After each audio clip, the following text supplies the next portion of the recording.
अस्सलाम वालेकुम dear class. आज हमने अपना डिस्पेंसर का नेक्स्ट टॉपिक डिस्कस करना है जो है निमोनिया। ठीक है, फर्स्ट ऑफ ऑल हम देखते हैं कि निमोनिया होता क्या है। What is pneumonia? Pneumonia is the infection of one और both of the lungs caused by bacteria, viruses और फंजाई। मतलब जो निमोनिया है वो एक इन्फेक्शन है जो किस में हो सकता है, लंग्स में, फेफड़ों में हो सकता है, या एक लंग्स में या दोनों लंग्स में ये इन्फेक्शन हो सकता है। किसकी वजह से हो सकता है? बैक्टीरिया या वायरसेस या फंजाई की वजह से। इधर जो एक पिक्चर दिखाई हुई है हमें, ये बैक्टीरिया की वजह से होने वाले निमोनिया की है। सेकंड वन हमें दिखाई गई है वायरल निमोनिया, और थर्ड वन है फंजाई निमोनिया की पिक्चर। उसके बाद ये निमोनिया की पिक्चर है, ठीक है। उसमें हमें एक क्लियर बताया गया है कि जो हमारे लंग्स हैं उसमें एयर सैक्स होते हैं जिसको हम एल्वियोलाई करते हैं, जिसमें हमारी जो एयर होती है वो स्टोर होती है। ठीक है, इसमें क्या होता है, ठीक है, इसमें पस ऐड हो जाती है, ठीक है, जो कि सिम्टम होती है निमोनिया की। ठीक है, उसके बाद जिस तरह ये दिखाया हुआ है, रोमिया में पस है एल्वियोलाइज में, और इधर नॉर्मल दिखाया गया है। How do the lungs work? हमें पता होना चाहिए कि हमारे लंग्स का क्या काम होता है। हमें पता है हम जो सांस लेते हैं वो अपने लंग्स की वजह से लेते हैं। नॉर्मल हम 10 to 20 टाइम्स पर मिनट में हम ब्रीथ करते हैं, इनहेल एक्सेल करते हैं। ठीक है, तो किसकी ज़रूरत से ये करते हैं? नोज़ हमारा एंट्रेंस पॉइंट होता है। ठीक है, ये हमारी जो ऑक्सीजन है, जो हमारी जो एयर है वो हमारे लंग्स में एल्वियोलाइज में जाएगी, तो जो कार्बन डाइऑक्साइड होगी वो एक्सेल होगी। ठीक है, ठीक है, तो ये बताने का मकसद था कि ये जो हम निमोनिया है इसमें हमारी नॉर्मल ब्रीथिंग नहीं होगी। ठीक है, क्यों? क्योंकि पेशेंट के जो एल्वियोलाइज है उस पर पस होगी तो उसको सांस लेने में मुश्किल होगी, तो उसकी ब्रीथिंग नॉर्मल नहीं होगी। Next, pneumonia is a serious infection of lungs caused by bacteria, viruses or fungi in which the air sacs fill with pus and other liquid. Lungs Airways well become inflamed. उन्होंने कहा है कि ये एक serious infection है जो किसकी वजह से होता है? बैक्टीरिया, वायरस और फंजाई की वजह से। इसमें जो हमारे अल्वियोलाई हैं इसमें पस फिल हो जाती है, ठीक है, या कोई और लिक्विड हो सकता है। ठीक है, जो हमारी एयरवेज हैं, ठीक है, जिस तरह हमारी ब्रोंकाइज होती हैं वो स्वेल हो जाएंगी, इन्फ्लेम्ड हो जाएंगी, सोजश हो जाएगी उसमें। ठीक है, इस तरह ये पिक्चर में दिखाया हुआ है कि जो हमारी एयरवेज है नॉर्मल में हमें बिल्कुल क्लियर है, जिसकी वजह से हमारी एयर इजीली पास हो जाती है। लेकिन इसमें अब म्यूकस नज़र आ रहा है। म्यूकस हमें पता है ये पस को कहते हैं हम। उसके बाद काजेज़ क्या हो सकती हैं, वजूहात क्या हो सकती है? हमने फर्स्ट में ही पढ़ा था कि कोई बैक्टीरिया है, कोई वायरस है जो इन्फेक्शन काज करते हैं हम निमोनिया में। ठीक है, ये बैक्टीरिया और वायरसेस और फंजाई की शेप दिखाई गई है। ठीक है, इस टाइप के बैक्टीरिया, वायरसेस और फंजाई होते हैं। उसके बाद नेक्स्ट, बैक्टीरियल निमोनिया क्या होता है? ठीक है, कौन से ऐसे बैक्टीरिया हैं, वायरसेस या फंजाई हैं जो निमोनिया काज करते हैं? ठीक है, पहला है स्ट्रेप्टोकोकस निमोनिया। ठीक है, उसके बाद अदर ऐसे भी हैं जिस तरह माइकोप्लाज्मा निमोनिया या हीमोफिलस इन्फ्लुएंजाई या लिगोनेला निमोफिलिया। ये ऐसे बैक्टीरिया हैं जो निमोनिया खास करते हैं। उसके बाद वायरल निमोनिया देख लेते हैं। ठीक है, इसमें इन्फ्लुएंजा होता है जिसमें हमें फ्लू हो जाता है। रीनो वायरस, जिस तरह हमें ठंड लग जाती है तो कौन सा वायरस होता है? वो रीनो वायरस होता है। उसके बाद रेस्पिरेटरी साइंटियल वायरस होता है।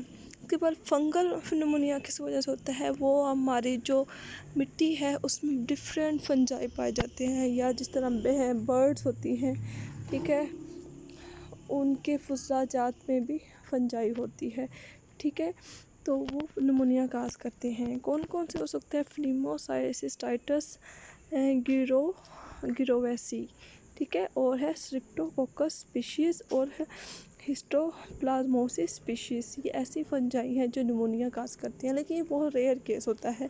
जो नॉर्मल है वो बैक्टीरियल निमोनिया पाया जाता है।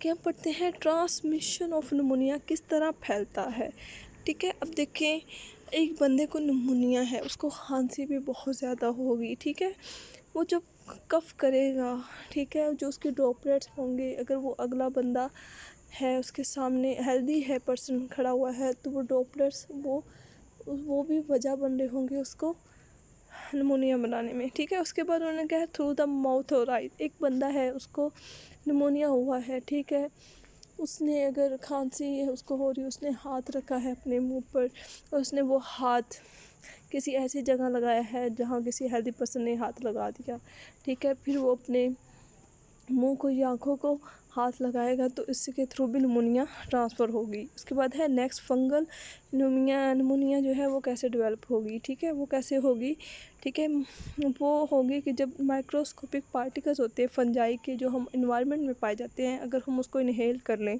ठीक है, तो इसकी वजह से भी निमोनिया होता है।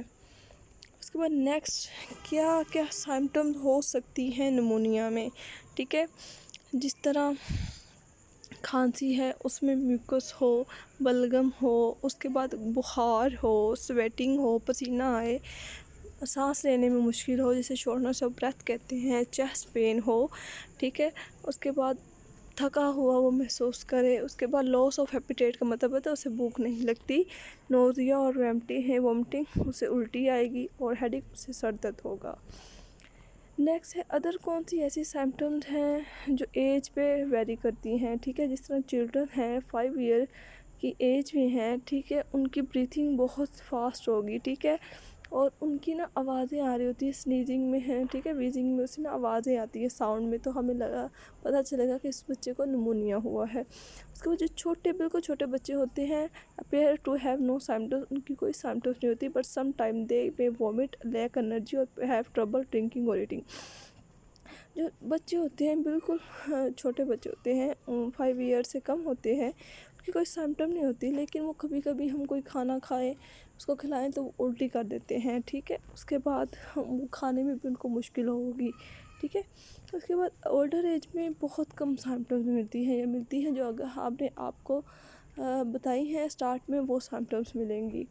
उसके बाद डायग्नोसिस क्या होंगी, नंबर 1 प्रायोरिटी होगी एक्सरे। एक्सरे एक गोल्ड स्टैंडर्ड मोडेलिटी होगी हमें बताने में कि इस पेशेंट को निमोनिया है। उसके बाद नंबर 1 है ब्लड टेस्ट। ब्लड टेस्ट हम करवाएंगे, ब्लड टेस्ट में हमें पता चल जाएगा कि किस इन्फेक्शन हुआ है अंदर। उसके बाद है ऑक्सीमेट्री, हम पल्स रेट लेंगे, क्योंकि जो पेशेंट्स होते हैं निमोनिया के उनका जो ऑक्सीजन लेवल है वो कम होता है, ठीक है। उसके बाद और कौन कौन से टेस्ट कर सकते हैं, स्पूटम टेस्ट करते हैं जिसमें बलगम लेते हैं, हम उसका सैंपल लेंगे और उसको चेक करेंगे लेबॉर्ट्री में। नेक्स्ट हम जो लंग्स हैं, लंग्स में सैंपल लेंगे, इंजेक्शन के थ्रू उसका सैंपल लेंगे और उसको चेक करेंगे। उसके बाद लास्ट वन है ब्रोंकोस्कोपी। क्या होती है ब्रोंकोस्कोपी में हम जो एक कैमरा है, ठीक है, उसमें हम तमाम अबनॉर्मलिटीज़ लंग्स की चेक करेंगे, हम उसको ट्रेकिया के थ्रू गुजार देंगे सारी, और हम लंग्स में जाएगी वो ट्यूब, और वो फिर हमें सारा पता चलेगा कि अंदर क्या सिचुएशन है। नेक्स्ट है निमोनिया कॉम्प्लिकेशन। क्या क्या कॉम्प्लिकेशंस आ सकती हैं। नंबर 1 है एक्यूट रेस्पिरेटरी डिस्ट्रेस सिंड्रोम, कि जो हमारा रेस्पिरेटरी सिस्टम है वो डिस्टर्ब हो जाएगा, ठीक है, वो सही से काम नहीं करेगा। नेक्स्ट है लंग्स एब्सेसिस। क्या होते हैं, मतलब हमारे ना लंग्स हैं, जिस तरह ये इधर पोर्शन में दिखाया हुआ है कि लंग्स की किसी साइड पे, ठीक है, पस आ जाएगी, ठीक है, और उसके अलावा सेप्सिस क्या होंगी, सेप्सिस क्या होती है कि जो हमारा निमोनिया है अगर हम उसको ठीक ना करें, ठीक है, उसका टाइमली उसको डायग्नोज ना करें तो हमारा क्या होगा, वो सीवियर कंडीशन में चला जाएगा, ठीक है, जिसकी वजह से जो हमारी जो ये इन्फेक्शन है वो ब्लड में चला जाएगा, ठीक है, जिसकी वजह से वो नेक्स्ट ऑर्गन में अगर चला जाए तो वो हमारे ऑर्गन्स को डिसफंक्शन कर सकता है, ठीक है, जिसकी वजह से ये सीवियर केस बन जाता है। उसके बाद है हाउ इज़ निमोनिया ट्रीटेड, किस तरह हम इसका ट्रीटमेंट कर सकते हैं। नंबर 1 तो हम एंटीबायोटिक्स देंगे, डिफरेंट बैक्टीरियल एंटीबायोटिक्स होती हैं, ठीक है, वायरल एंटीबायोटिक्स होती हैं जो हमें ठीक कर देती हैं, ठीक है। तो सेकंड वन, वायरल निमोनिया को हमें कोई स्पेसिफिक ट्रीटमेंट नहीं देना पड़ता, they usually get better on their own, ये खुद ही ठीक हो जाती हैं। क्यों, हमारी बॉडी में एक इम्यून सिस्टम होता है, वो इम्यूनिटी प्रोवाइड करता है, ठीक है। अदर ट्रीटमेंट्स में include eating well, increasing fluid intake, getting rest, oxygen therapy, pain medicine, fever control and may be cough relief medicine if cough is severe. उसके बाद बाकी ट्रीटमेंट्स आ जाते हैं, मेडिसिन लेनी है आपने और उसके अलावा से कफ सिरप लेने हैं, ठीक है, ये सारी।